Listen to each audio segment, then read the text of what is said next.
Great. Okay. And let's set up.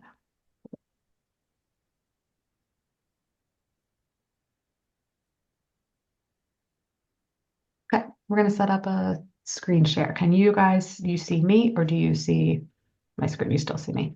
Great. Hang on one second.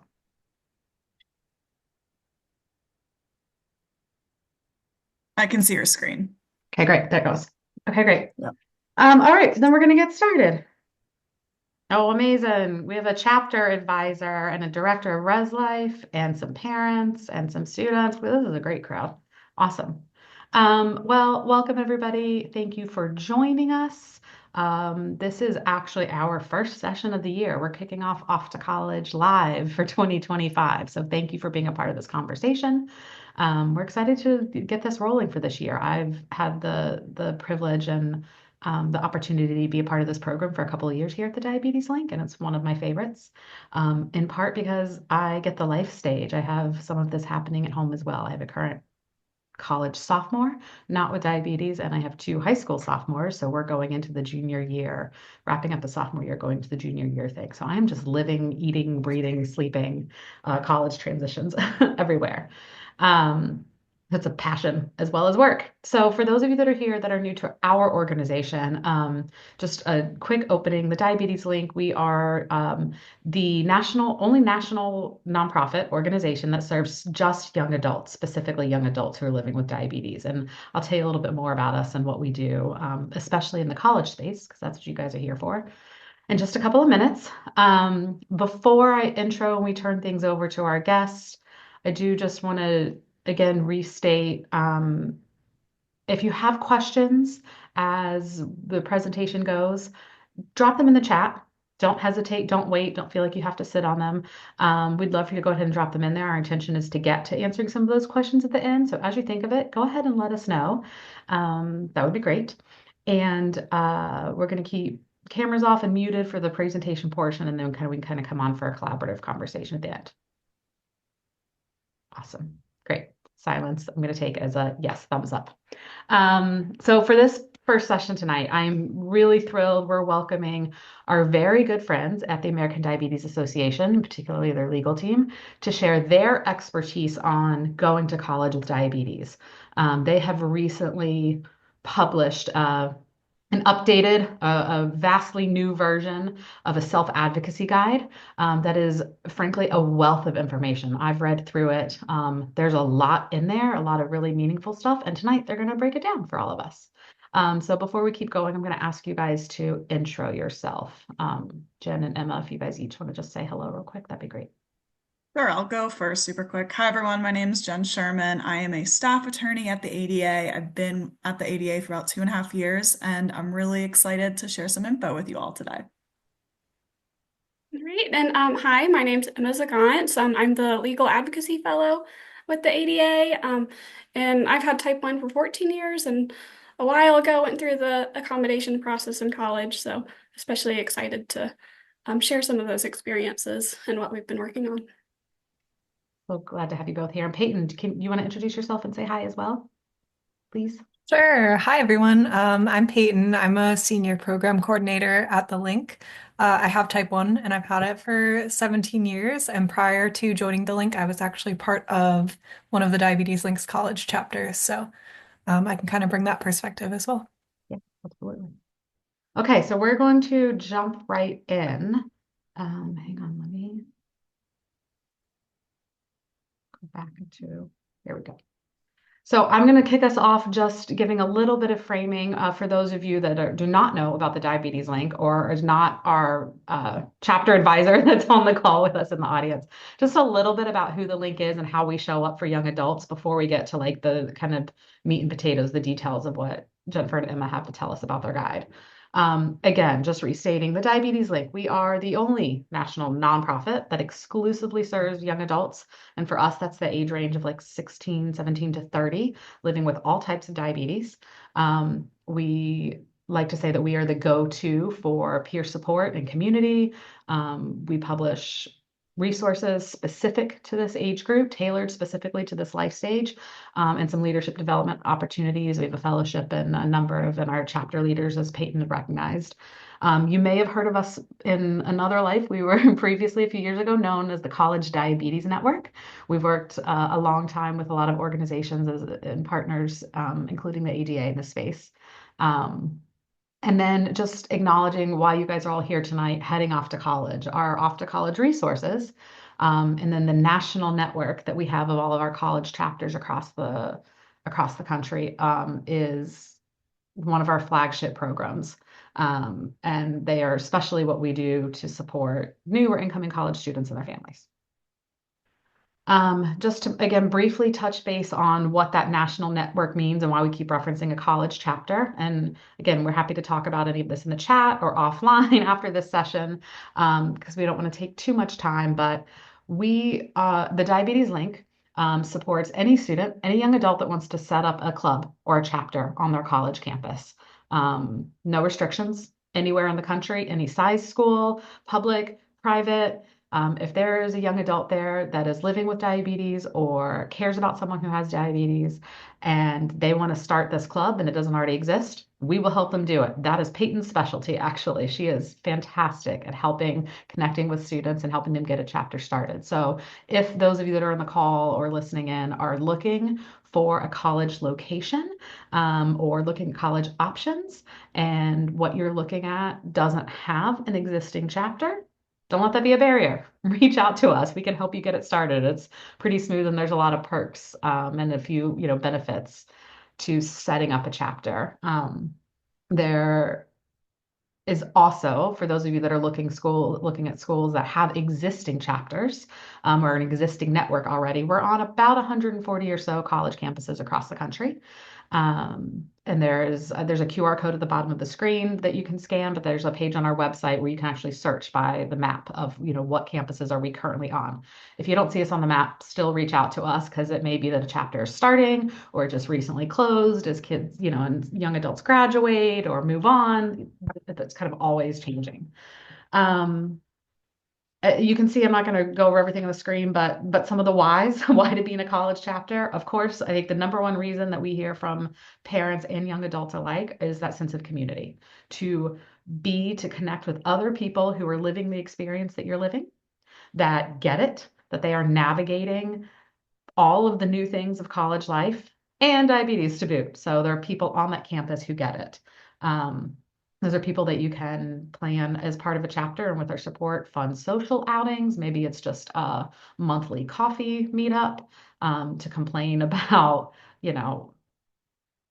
trying to find, low supplies, or where your juice box is stored in your dorm room, or how to talk to your roommate about your low alarms. It could be just a group text. It could be a chapter that does a lot of volunteering or advocacy within your community or in your college. Basically, the options are endless. So if you're interested in that, if this peer support that we provide and the network that we build, clearly we're very passionate about it. And it's one of the coolest things that we do here. If, as you're looking at your colleges and you're considering them, and the school that you're interested in or that you end up choosing does not have a chapter and you don't want to start one, you can still connect with our network of young adults on Discord. So we are on the Discord platform for an online community. We've got over 800 young adults that are in there and active. And again, that's a great place for you to get together with someone else who gets it. We've got some channels in Discord that are specific for chapter students, but we've also got some general channels of, just different kind of life phases and things. Again, QR code if you want to join us over in Discord, but that's a great place where you can connect with someone else who's experiencing what you're experiencing, ask questions, have some fun, complain about things, celebrate things, etc. Again, just another opportunity for community. Two more things that I just want to point out. In addition to our community, we have a very robust resource hub, over 300, I want to say, resources, pieces of content that are just for this young adult life stage. Again, there's a QR code here and I'll drop it in the chat. But as we hear from our friends in the ADA tonight, their guide is on a resource hub. It's posted there, it's shared there. And a lot of other information, things like how to prep for sick day, partying and drinking and diabetes, how to deal with roommates, health insurance, self-advocacy, relationships in general. Again, all very life stage specific, but a lot of great information. And this is that like, oh, I need to know a little bit more about this, or I'm not really sure, but I don't know who to ask. And I definitely don't want to talk to my parents about it. And I'm sure not going to talk to my endo about it, but nobody else gets it. This is a great place to go. And then lastly, I'm going fast because I want to hand things off to Jen, to you and Emma. For our parents and our caregivers that are on the call, all of those resources on the hub are available to you. We have a network for you as well. Our parent community is on Facebook because that's where those like me tend to exist, and Instagram.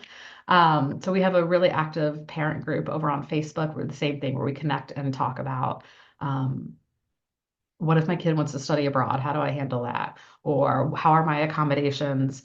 We're looking at this school. Have you had a kid here? Have you requested that? What worked for you? So it's a good network to just kind of socialize experiences.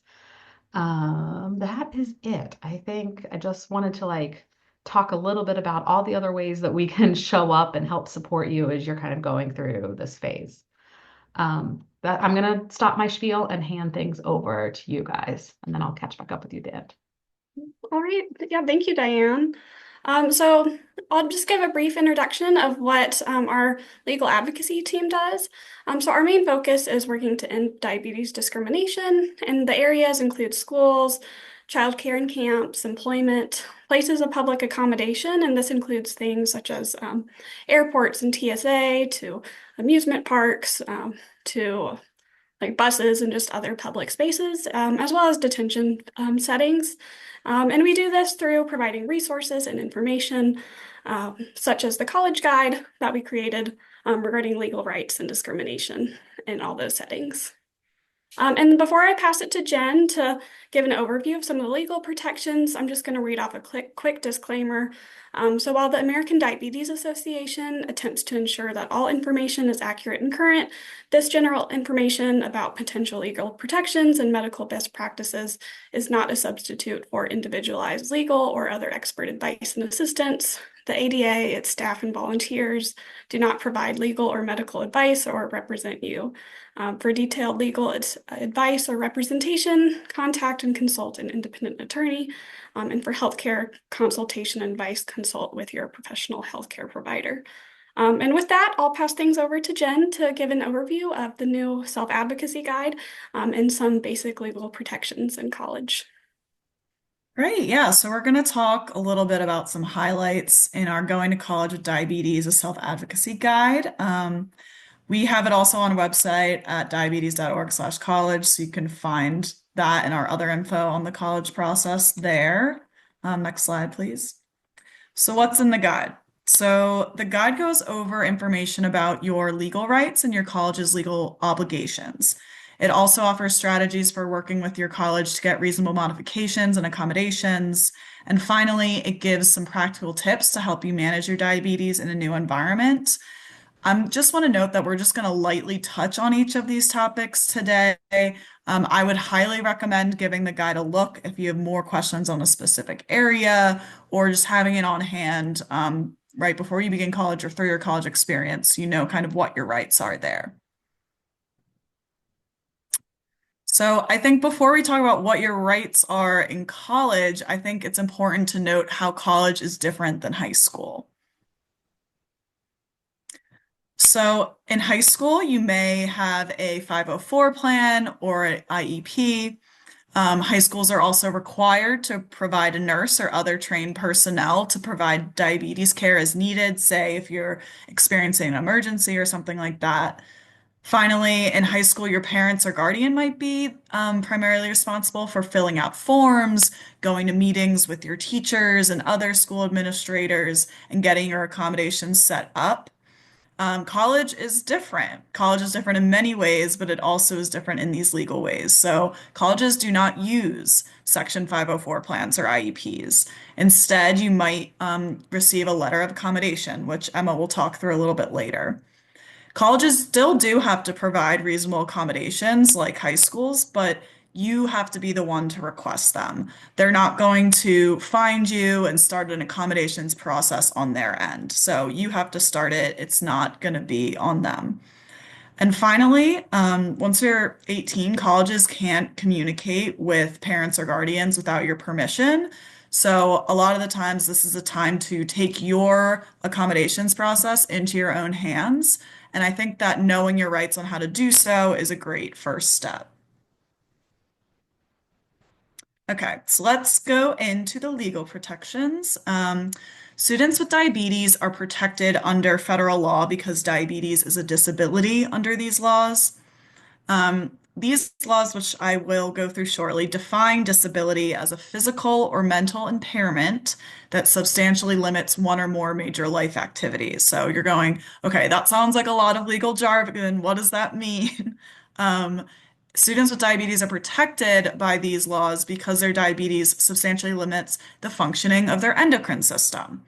Um, but in addition to endocrine system function, which is kind of a medical thought, diabetes also impacts caring for your oneself, performing manual tasks, walking, seeing, speaking, learning, concentrating, thinking, and communicating. So all of these things are major life activities that are impacted by diabetes that make it qualify as a disability. There's two important federal laws that protect college students with diabetes. First is the Americans with Disabilities Act, or ADA, and second is Section 504 of the Rehabilitation Act, or Section 504 for short. The ADA applies broadly to all state-run and private colleges. The one exception there is that it doesn't apply to colleges operated by religious institutions. Section 504 applies to all federally operated colleges and all colleges, including religious ones, that receive federal funds. So if they're using, student loans, grants from the government, anything like that, they're going to qualify under Section 504. And that means that very few colleges are not subject to either the ADA or Section 504 protection. So you're going to have rights in nearly every place that you're planning to apply or planning on attending. Under both these laws, colleges must provide equal access to educational opportunities, including extracurriculars such as sports or college-sponsored clubs, without discriminating against people with disabilities. The next slide, but Jen, if I can just add a comment from the diabetes link. A lot of times, what we hear from young adults and within our community is, I don't identify as having a disability, or I don't consider T1D that. And basically, our recommendation and our stance is you do you. You are yourself. You are your individual self. But we highly recommend and encourage you to take advantage of the accommodations and the protections and registering and recognizing the rights that are afforded to you under disability federal law. So that you can, sometimes that's helpful for young adults or families or parents to separate that mentally of how it feels and how you feel about living with diabetes in your body and the rights and the protections that are afforded to you. Yeah, Okay, you thanks, might Jen. have an experience in high school where you just had an agreement with your teacher about when you took a test, if you needed to have your phone or receiver by or something like that. But that process becomes a lot more complicated in college, which is why it's highly recommended to, know what your rights are and get them enforced where you can. Yep. Okay, thanks for letting me add that in. No problem. So first, let's do admissions before we dive into college specifically. So when it comes to applying for college, generally a college cannot ask you about diabetes or any other disability you might have during the admissions or recruitment process. Also, your high school shouldn't be disclosing your diabetes, including the fact that you might have an IEP or Section 504 plan. You also don't have to disclose your diabetes in the application process if you don't want to, but there's definitely some advantages to doing so. I say it's a really individualized decision.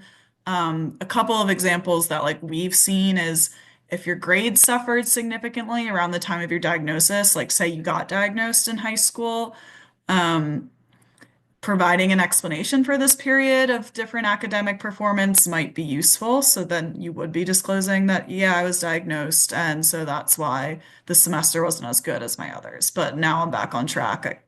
Um, Similarly, if you've won a scholarship based on overcoming the challenges of diabetes or have performed volunteer work related to diabetes, this could enhance your chances of admission by demonstrating valuable life experiences and skills that you would bring to that college. So it's really up to you. It's what you're comfortable doing, but the college can't force you. They can't force the high school to tell them. It's really up to you.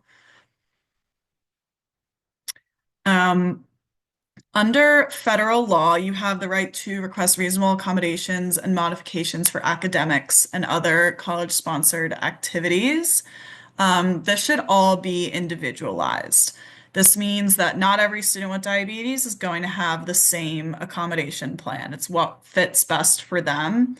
Um, and these accommodations can be both for academics and for other parts of college life. It's not, I think a lot of the times people think it's just the school part, but it can be for both. And Emma's going to go into much more detail on like how you request them, that sort of thing in a little bit. But I just wanted to give you all some examples on our next slide.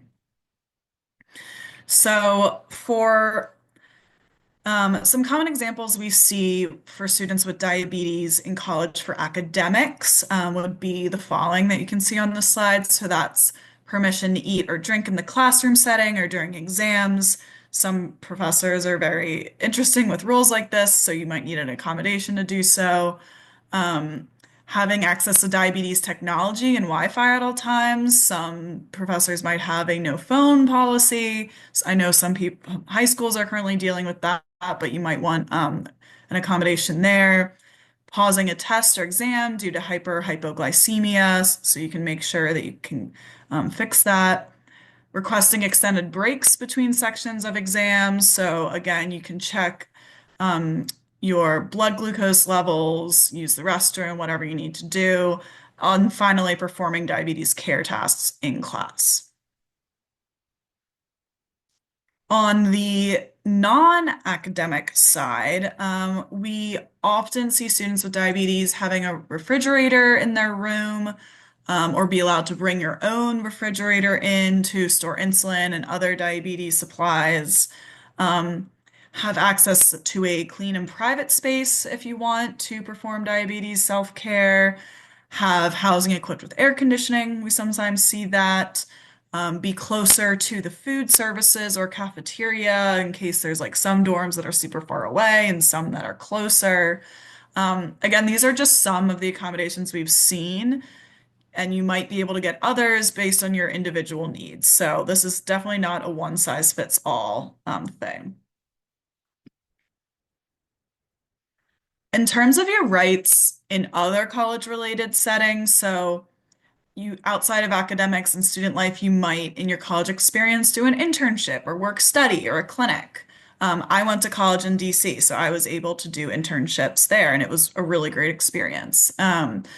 You're also entitled to seek reasonable accommodations in those specific settings. So there might be a separate process to seek the accommodation at these places where you would request the accommodations from your employer and not your college. So it's important to keep that in mind long term. That's usually not a freshman year thing unless you're doing work study, but further down the line. Chapter 7 of our college guide goes way more into employment accommodations, so I just recommend looking there if you want to learn more there. You also, during college, might know that you're taking some standardized tests or licensing exams like the MCAT, LSAT if you want to be a lawyer like me and Emma, NCLEX for being nursing or a teacher certification. A lot of these are conducted by outside agencies. They're not conducted by your school. So you're going to have to go through that agency's accommodation process. And you can learn a little bit more about that process for those standardized exams in chapter 9 of the guide. It's much more detailed there. And so now I will pass it back to Emma. Great. Yeah, thanks, Jen. So now that we talked about the basic rights, what are some steps you can take to advocate for yourself? So the first step is finding your disability services office.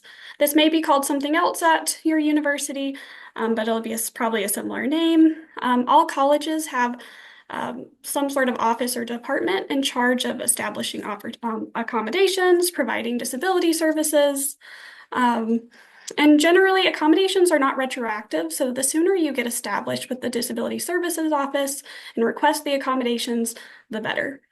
You might wonder why going through this process is necessary if maybe you're currently in college and have had great professors and a supportive university, but you never know what can happen. Things can change, department heads can leave, you'll have different professors each semester. So requesting and having accommodations in writing, going through this process with the Disability Services Office is always recommended as the best way to protect yourself for things that might happen.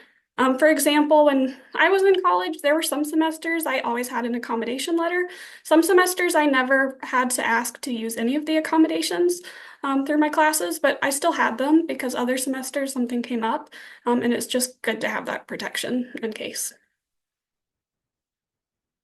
So once you go to your disability services office, one of the first things you'll need to do is get documentation ready to support the accommodations and modifications you're requesting. This will likely be through a doctor's letter, which will have like a diagnosis of your symptom of diabetes with the symptoms, explanation of how diabetes is a disability, and then the request for specific modifications and with a reasoning for why that's appropriate. A common misconception is that to apply for accommodations in college, you need a Section 504 plan in high school. And this isn't true. You can still seek accommodations even if you didn't have some sort of plan before. But although if you did have a plan before, sometimes those documents can be used to support when you go to disability services in college. We do have a sample letter in the ADA's college guide, so recommend you look at that if you need to provide something to your doctor. Okay, so for letters of accommodation, generally after you apply and then you'll have a meeting with your disability services office where you'll set up what accommodations are reasonable and appropriate based off maybe your courses or whatever is going on. You'll be provided with an accommodation letter. And this is for you to give to professors at the beginning of each semester. In a letter of accommodation form, will maybe look a little bit more basic than if you had a Section 504 plan. It should not disclose your disability and state medical information like diabetes. And it really should just state that you have a unspecified condition that entitles you to certain listed accommodations. You can, however, voluntarily choose to disclose your diabetes to your professor when you hand them the accommodation letter or email it, or however you're distributing this. But that's an entirely personal preference. Sometimes when I was in college, I would do that for safety, or if it was a trusted professor. Maybe it was in a class where we were like a science class where we were talking about diabetes, and I just thought it would be interesting to share my personal experience. But it's really entirely personal, and that should not impact once you have been granted accommodations. You can still use them. I would also consider bringing in a letter of accommodation with you to testing days. Sometimes colleges might have accommodated testing if you have maybe stopped the clock or extended time. They might have you do that with a separate proctor. And that might be common. And so having that letter of accommodation with you, if maybe there's somebody unfamiliar who's doing the testing, can be helpful, just so you can avoid any issues later on. So as Jen kind of mentioned, once you go to college, you're really responsible for taking control and taking charge of seeking accommodations and advocating for yourself. So this includes informing your professor of the accommodations. And also if you're using the accommodations. So for example, like blood sugar emergencies, maybe you're walking to class or have an assignment due and something comes up and you need either an extension or you were maybe 10, 15 minutes late for class. You do need to provide reasonable notice to your professor. or as reasonable as you can. Of course, being late to class, if you're walking there and your blood sugar goes low, you can't tell them in advance, but telling them as soon as possible. A sample letter of accommodation is found in our college guide, but often your college might have their own way of doing it and some sample language, and we'll work with you to create that.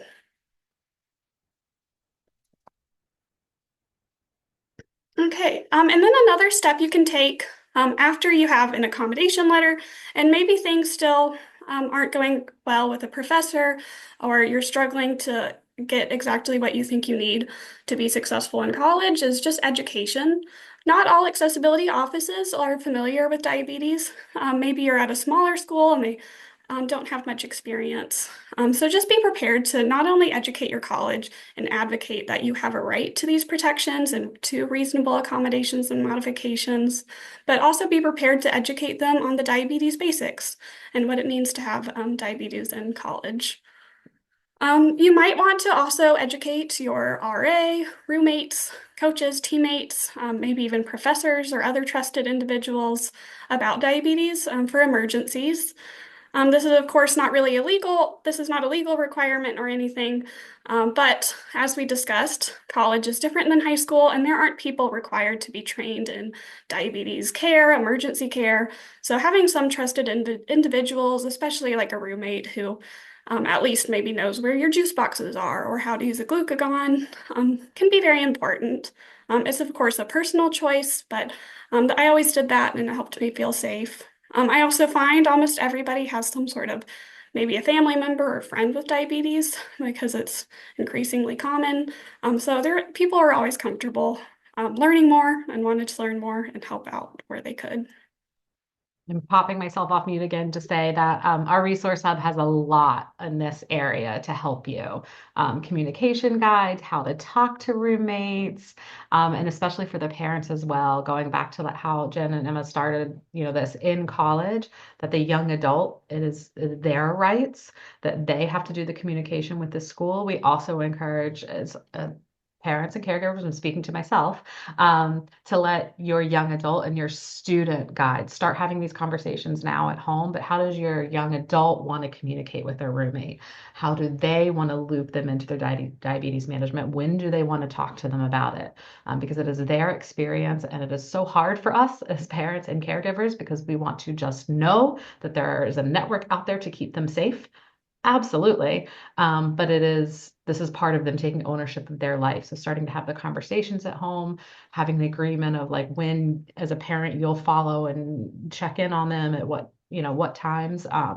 But I wanted to follow on that. The education, familiarity with diabetes, talking to your disability service office, campus professionals, and roommates, and the social aspects, we're definitely here to help for that in a big way.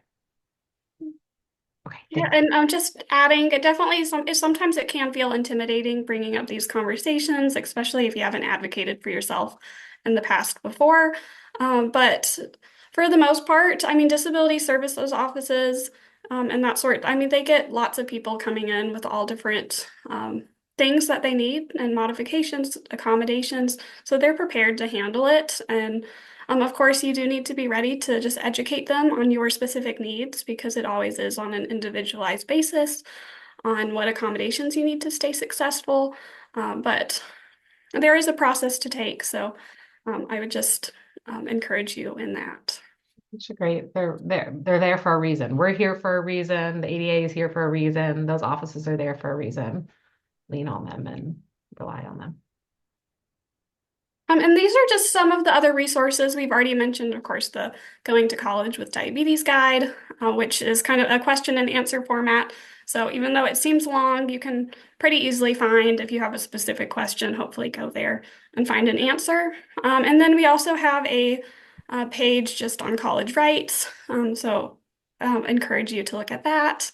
And then finally, if you have any additional questions or need some more resources, we do have a 1-800 number. So it's 1-800-diabetes, or you can email askada@diabetes.org. And one of our legal advocates receives and then responds to that with some more information and guidance that we provide. Fantastic. Even working in the space, I don't think I knew about the email address, like the app specifically for the college portion, like using that as a tip. So that's fantastic. Um, okay, great. We're to the fun part. That was a lot.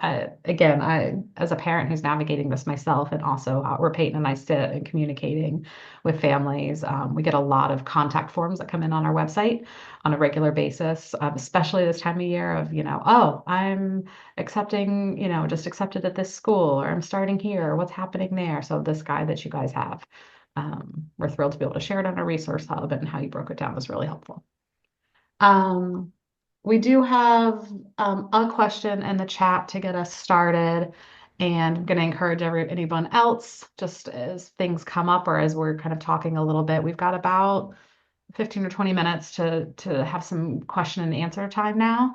But I'm going to start with the first one. And Emma and Jen, I'll kind of kick them to you guys first from your standpoint, and then if we can provide anything, Peyton, feel free to, jump in as well. But this one definitely for you guys. If a student plans on doing a semester studying abroad, would their accommodations, would everything that they set up with their host college transfer, or do they need to consider and allow for setting up a new plan with that new school? Emma, do you want to start? Yeah, I can start. So I guess there would be a little bit of nuance to this question because I mean, there's different types of study abroad programs. In my college, there were some where it was like a spring break study abroad, or even a semester where it was still connected. You had your university professors. So I think in that case, generally the accommodations should transfer to your program. But if you're applying and going to a completely different university, generally you would need to go through their accommodation process as well. Um, so that would look a little different depending on the country you're going to. But for credits, and if you're still doing work back in your university in the US, you should still have those protections for the US portion of everything. Jen, please correct me if I'm wrong on any of Yeah, that. I think both your study abroad office at wherever you decide to go to school and your disability service offices will probably have a better idea of this. I, for example, studied abroad for a whole semester, and it was not connected to my school at all. So anything else that I needed during that time, it was like starting the process again, a new line of communication. So just keep that in mind, that there might be a little bit more extra paperwork in addition to all the visa stuff you might have to do to make sure everything is good. But usually these programs have pretty clear instructions on their websites on how to request it. And so you can just treat it that way. But I am certain that even though a study abroad office may have not had someone with diabetes study abroad with them before, they've definitely had someone who needed accommodations, and they'll know, how to handle that request. Yeah, I will also add, if it's maybe like a spring break or a shorter study abroad portion, which specifically through your college or university, this is sometimes treated as a class. And I guess I forgot to mention when you're applying for accommodations, some colleges do it where you kind of apply per course, or you need to apply the accommodations per each course. Is at least how I had to do it recently, also in grad school. So make sure you're also requesting accommodations for all the courses you're enrolled in a semester, or if you're also doing a study abroad trip with your university, so that you don't miss anything. I love that. And also I love just the phrasing of the question, like, yes, planning on doing study abroad. I mean, everyone that's here on this call.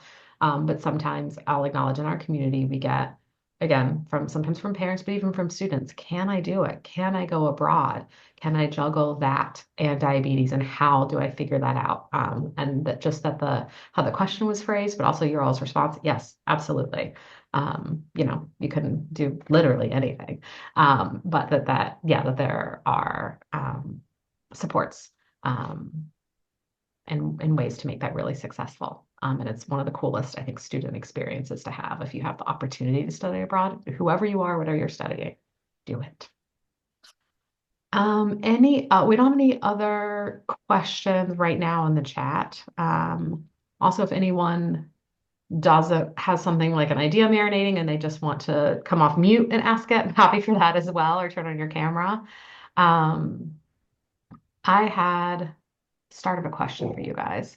Um, oh my gosh, and I think I lost it because I got excited about the study abroad piece. Trying to rewind my brain. Um, Yeah, well, Diane, while you're thinking, I'm happy to I'll add in something else I've been thinking about. Just I Great. think a common theme, what we've talked about is time. Always do things in advance as soon as you can. And I very strongly recommend that. Even more so if you're doing things outside your university. As Jen mentioned, there's exams and things that you might have to take for licensing. Maybe you're going to study to be a nurse or go to grad school. Like you'll have to take these exams. And sometimes those processes can be even different and maybe take more time, require different documents. So as once you know you're going to be doing these things, and you should always be encouraged to know that you can do them, I would start looking at that process as soon as you can. Oh, great tip. Um, my mostly formed question, sometimes what we hear a lot is around specific accommodations to request. And if you guys feel able to speak on that a little bit, we know you gave some great examples. We have a number of like examples and samples and ideas and things to consider. And you did a great job framing that it's individual and they are unique. But I think just kind of underlining and how to maybe potentially navigate if if you get pushback on some of the accommodations that you're requesting for. Um, the need for documentation as to why you're requesting them. And sometimes we hear about that from a family or parent, even with their own endo, that they think a certain accommodation is necessary, but maybe their clinical care team um, doesn't have the same idea, or they send a request to the school and it gets denied at first and they need to appeal. Just any general advice other than kind of what we share, which is they are unique. Every school is different, just like every individual is different, and there is no formula. There is, in terms of accommodations, as you guys said, you're requesting them. There is no like, the school is required to provide accommodations, but there is no set list of things. Um, Anything else that you guys have to say to that? Because that does seem to come up sometimes about like, well, what should I ask for? Well, what did you get? Well, how can I get our school to give us this or that? Do you have any recommendations for how to phrase things or what to do when maybe you don't get the the answer you're hoping for? I think you first want to think, because you do want to get what you want, right? But it's also really important to think, is what I'm asking for reasonable? That's the key word that we're looking at. Um, I think that it's really important to keep that in mind, especially in discussions if you're trying to get a letter from your endo or other care provider, because they want to write it on, they should be able to write exactly what you're requesting on the form. The doctor should think it's reasonable, and then with that kind of backing, you should be okay with the school. But it might just require a little bit more education on what diabetes is, how it affects you personally, how lows affect you, how highs affect you, and how that needs to be dealt with through accommodations. I don't know if you have any thoughts on it. No, I think that was great. I think my only addition when you're thinking about what you might need and also discussing it not only with your doctor, but also then the accommodations office is thinking about maybe the courses you're taking, because that could potentially adjust some things. I guess one example of maybe a slightly different accommodation, you might get some changes as maybe you're taking like a chemistry lab. Obviously, food and drink is a reasonable accommodation, but you probably can't have the food and drink directly when you're working with chemicals. You'll have to step outside. So, like, just a simple example of how accommodations might have to be slightly modified from what you're used to, depending on your environment. And that's still reasonable to be able to have your juice boxes or whatever you might need just outside the room. A great example. I love that. And I think also the reminder of like just, what is reasonable and leading with some of the curiosity or the education. They may just simply not know. and leading with, well, this is why, or this is what this would mean, or this is how this would be impactful or helpful. Because yes, the offices are experts in dealing and supporting students with all kinds of disabilities, but also depending on your school, it may be a really large school with a large volume of things. So just being open and willing to communicate about what your needs are, and how it impacts you, in an open and educational way, I think goes a long way sometimes. Thank you for that. That comes up a lot in conversation on our end. We do have another question in the chat, and we've got some input on this, but for you guys first, if the student is going to college out of state, is it better for them to get essentially a new endo or a new care provider in that state and then also get their insulin and supplies from that state, or just keep the endo in the state that they live in and then have parents mail things in? Do you guys have any insight either from your lived experience or recommendations? I do if you don't, but That's kind of up to you. I personally, with my doctors, I don't have diabetes, but with my doctors, otherwise I kept them at home during college, but you can still get the doctor to send the prescription to the pharmacy or whatever that's near your student. So that at least is what I did in my experience, but I think that's a really individualized thing, and you gotta kind of find what strikes the balance. What makes sense freshman year versus senior year might be like two very different things. Emma? that's great. Yeah. Emma, Peyton, if you guys have. Yeah. Peyton, I know you went out of state too, so if you guys want to take them. Yeah, I went out of state and definitely agree. It's very personal. I was kind of in the middle of nowhere, 2 hours from anything. And so definitely wasn't going to be able to find an endocrinologist out there. So it's definitely up to your circumstances. I mean, I recommend I talk to my endocrinologist before I left, to see what they recommended. Did they feel they were able to support me when I was off at college with my prescriptions and all that? And I think that served me well. Yeah, I think just echoing what everyone else has said. For me in college, I moved from Chicago to New York City. I did end up keeping my endo in Chicago for like the first 2 years. So yeah, very similar to what Jen said, it might look different. Like your freshman and sophomore year, maybe you're okay with doing virtual meetings and just having them send your prescriptions to a pharmacy near you. But for me, like towards junior or senior year, I felt like I really wanted an endo who was near me, who I could go and see in person, and ended up finding a really great one in New York.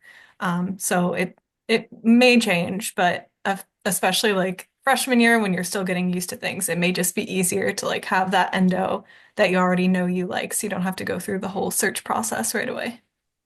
They're great tips. I think some of the other logistics, the like practical things to consider that we talk about, your health insurance. Where is your health insurance based? Do you have limitations on in-network or out-of-network checking providers that are at your college? Are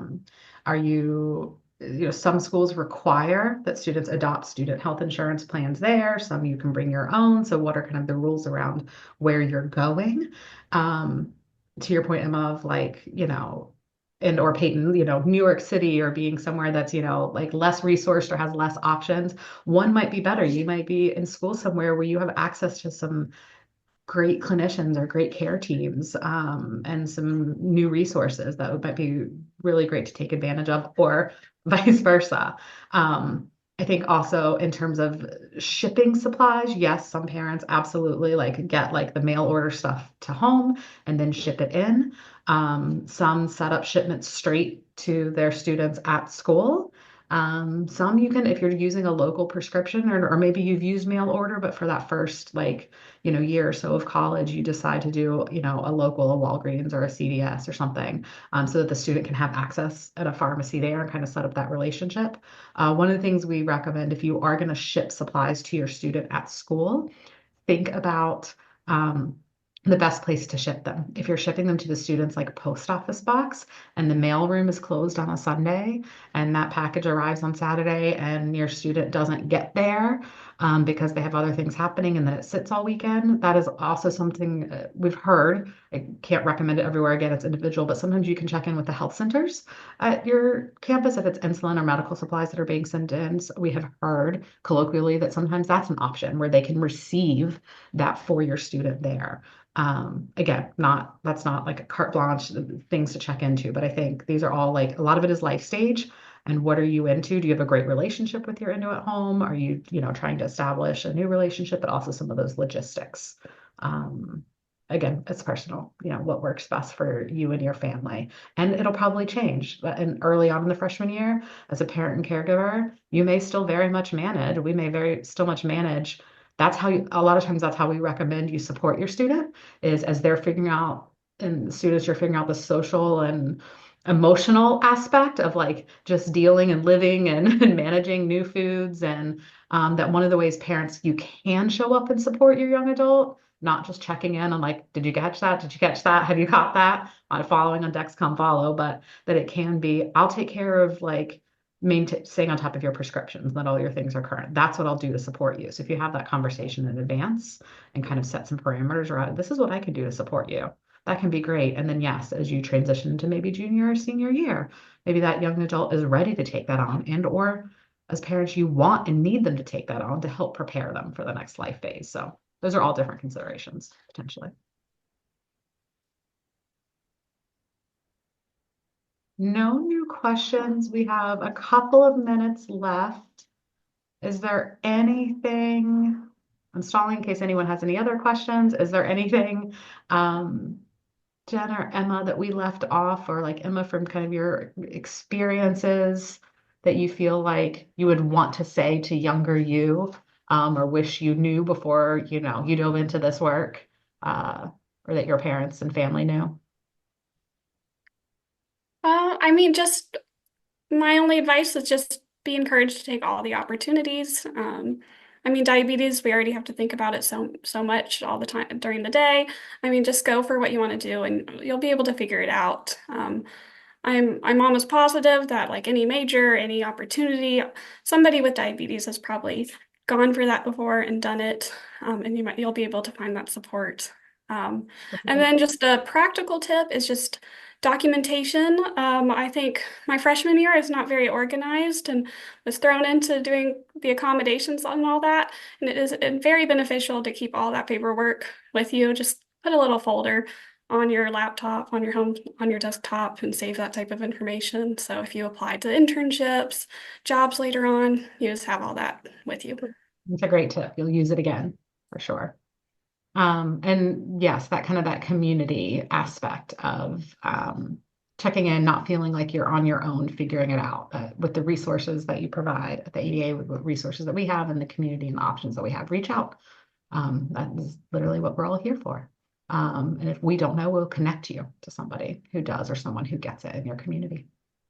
And I'll say, if you're really feeling like you're not being heard or maybe even being discriminated against, please give us a call. We want to hear about this so that we can take action to make sure that you are being treated fairly at college. So definitely give 1-800-DIABETES a call if you feel like that. We really hope that will not happen, because you're going to know your rights, the school, you're going to educate the school, and it's going to be great. But worst case, please give us a call.